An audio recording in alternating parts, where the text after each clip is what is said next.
The Saharan dust continues to blanket Trinidad and Tobago and the Eastern Caribbean. So if you do have any sort of respiratory illnesses or it tends to affect you, definitely take those precautions. Meanwhile, the haze will continue to be around for Port of Spain. For the cricket, there's very little chance of any sort of showery activity. In fact, that Saharan dust will basically keep both Trinidad and Tobago mostly settled and mainly dry. Especially for Tobago along the eastern coastline, you'll see that haze especially coming through Scarborough down towards Canaan, eventually obviously for Buku as well. Now for Trinidad, there's very little change set to happen. The Saharan dust, which has been quite thick, will continue to do so as we go through your afternoon and down towards southern areas as well. There's only a slight chance of maybe a few brief showers coming across the southern areas of Point Fortin and into Carcass, but that eventually will also clear as we go through the afternoon.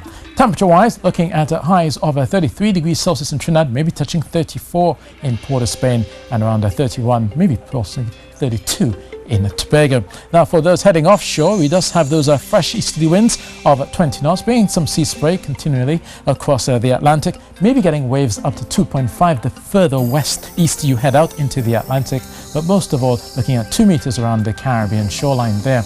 Now the rest of the weekend is set to be obviously quite hazy as well through Friday. Then watch out for Saturday going into Sunday. Possibility of some moisture making its inroads into Tobago by the time we get to Sunday. So we could be seeing some showers to end of the weekend for both Tobago as well as Trinidad.